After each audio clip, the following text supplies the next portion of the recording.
This evening, James Hoffa Jr. came out of the house for a few minutes to talk with newsmen. Welcome to Watch Mojo. And today, we're diving into historic cases which time left unsolved and ultimately never saw justice. The psychotic killer has already murdered 5.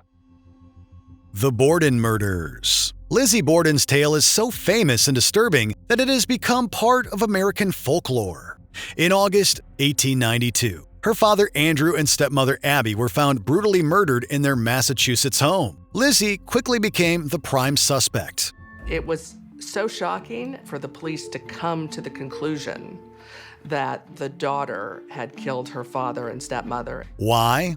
She was at home during the killings, gave conflicting statements, and was rumored to have tried purchasing poison the day before.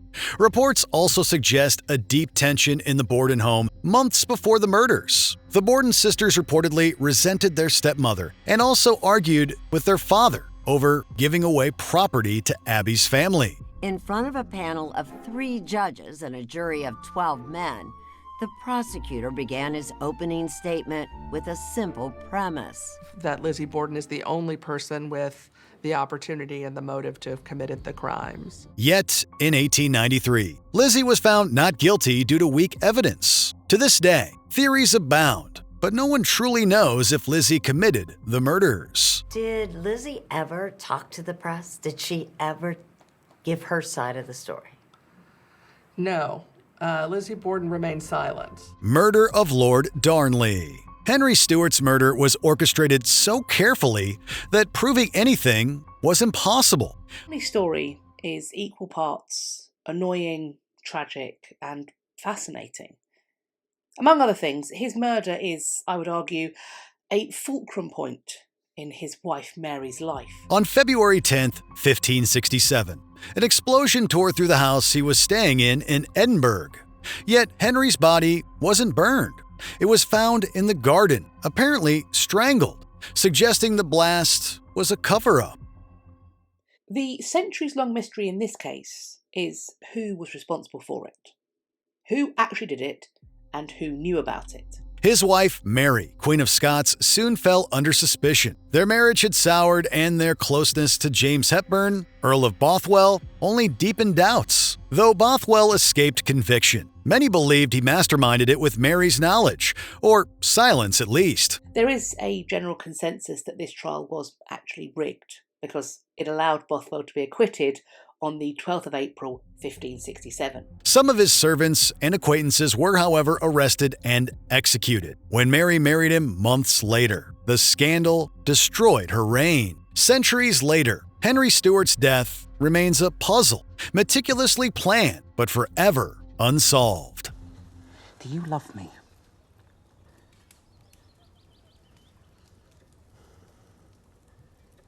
Do you love me? You've given me an heir to 2 thrones.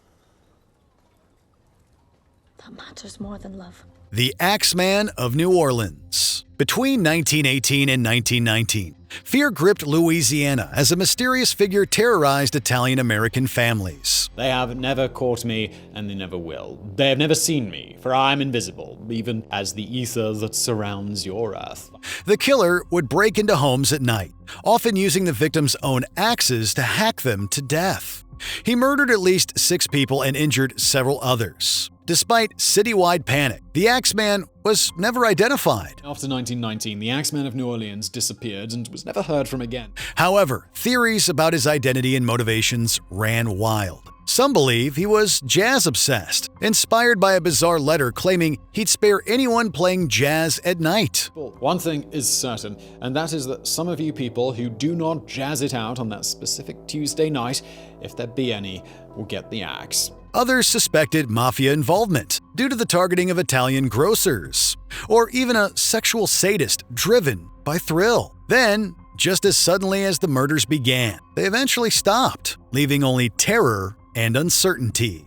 I'm sure the transcendence of my relationship with your mother is hard for you to understand, but I'm happy that she told you about us. She didn't tell me anything. the monster with 21 faces. In the 1980s, a shadowy group pulled off one of Japan's boldest crimes, a massive campaign of extortion against major candy companies. To the police fools, are you all stupid? What the hell are you doing with all that manpower? They called themselves the Monster with 21 Faces, and were never caught nor identified. It began in 1984, when Glico's president Katsushisa Izaki was kidnapped and held for ransom. Though he escaped, the nightmare was far from over. Soon, shelves were emptied as Glico products were threatened with cyanide poisoning, costing the company millions. It didn't take advanced technology. It didn't even really take violence either. Just words, fear, and timing. Then, the gang began targeting other food companies, taunting the police with numerous letters signed under their chilling alias. Investigators chased leads, from the elusive fox-eyed man and videotaped man, but even their prime suspect, Manabu Miyazaki, son of a Yakuza boss, was ultimately cleared of any wrongdoing. The Hall Mills Murders. This local murder case is a perfect example of how a crime, when turned into a media circus, can derail justice. The story was tailor-made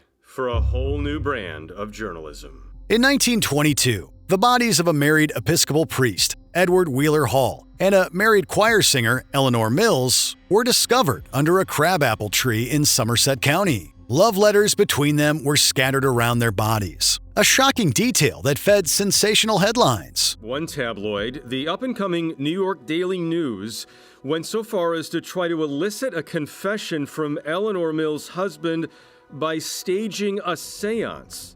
As authorities debated jurisdictional issues, the crime scene turned chaotic. Curious onlookers and reporters trampled the scene, destroying crucial evidence. All eyes soon turned to Frances Hall, the priest's wife, and her brothers. But the damage was done. With evidence compromised and unreliable witnesses, they eventually walked free. Today, the Hall Mills case remains unsolved, remembered more for its scandal than anything else. People who very much want to solve this crime, these sort of amateur detectives and historians. The murder of Mary Rogers. In 1842, Edgar Allan Poe wrote The Mystery of Marie Roget, which is considered the first detective story based on a real crime. It was inspired by the murder of Mary Rogers, a New York cigar clerk whose body was found in the Hudson River in 1841. Mr. Anderson had wanted to employ Mary, as he believed that having such a beautiful young lady working in his cigar store would bring in more customers. Her murder shocked the public and the press,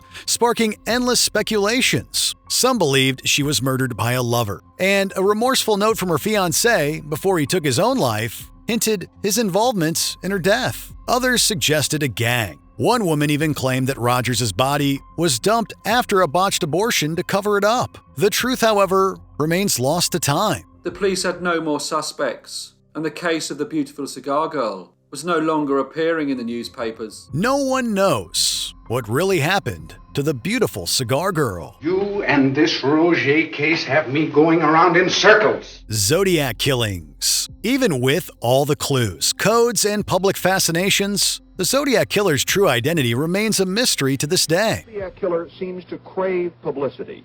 He sent letters and cryptograms to newspapers and the police. Between 1968 and 1969, the infamous killer carried out his murders in California, attacking young people and a lone cab driver. Officially, he's confirmed to have killed 5 people, but in his letters, he claimed as many as 37 people. In most murder cases, you'll find a motive. But of course, this guy is just a killer, a mad killer, and you have no motives. He even mocked the police and the public through taunting letters and cryptic ciphers, some of which were decoded. But that didn't solve the case either. Several suspects emerged, most famously Arthur Lee Allen, a disturbed former teacher, but none were ever proven guilty. Miss him, and I think he was unjustly accused, but I'm not absolutely certain. Decades later, the Zodiac victims remain without justice, their stories lost in the shadow of his legacy. I can't prove this. Just because you can't prove it doesn't mean it's not true.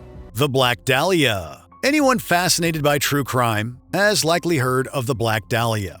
It is the stuff Hollywood movies are made of, but this time it's for real. The name belongs to Elizabeth Short, whose murder shocked 1940s Los Angeles. On January 15th, 1947, Short's body was found in a vacant lot near the Leimert Park area, brutally mutilated and eerily posed. Among the suspects was nightclub owner Mark Hansen, who knew her but was never charged. In fact, police interrogated over 150 suspects, but found nothing tangible. I think there's a possibility that he could be still walking around. Someone claiming to be the killer even promised to surrender, then vanished. And for a huge reward, many falsely confessed. Meanwhile, the media sensationalized every detail, dubbing her the Black Dahlia, inspired by a film or her style. I knew her for about 10 years. She'd take me for walks, she'd take me to the movie. Years later, George Hodel drew attention after his son accused him, but the case remains unsolved. Jimmy Hoffa's disappearance. He wasn't just any labor leader. Jimmy Hoffa was the fiery boss of the International Brotherhood of Teamsters, who allegedly had ties with organized crime. He just wanted to help people, give back. But then there was also, if you mess with me, I'm coming for you. In July 1975, he vanished without a trace after supposedly meeting two mob figures, Anthony Provenzano and Anthony Giacalone, near Detroit. His last call was to his wife, saying he'd been stood up and then nothing. By a 1975 maroon-colored Mercury Marquis. His close associate Chuck O'Brien became a prime suspect when Hoffa's hair and possible blood traces were found in a car he borrowed. Despite an extensive FBI investigation, Hoffa's fate remains unknown. These people who would have committed this offense, would have killed Jimmy Hoffa, were not stupid. They're practical, they're street smart, they're incredibly cautious. Legally declared dead in 1982, many believe the mafia is behind his disappearance. Here we are, decades later, and his vanishing remains one of America's greatest mysteries. Hoffa should have been handled differently,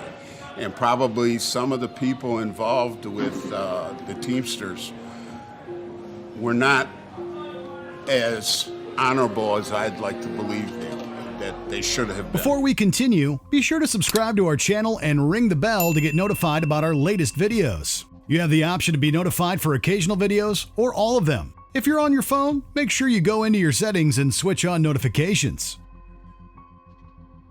The Whitechapel Murders. In 1888, London's Whitechapel district was swallowed by fear. Jack the Ripper, a ghost wielding a blade, targeted sex workers. It was a widely held belief in the area that the authorities cared little for the fates of those who lived hereabouts. The inadequacy of local policing had long been a bone of contention. Their throats were slashed, bodies carved with surgical menace, and organs stolen under moonlight.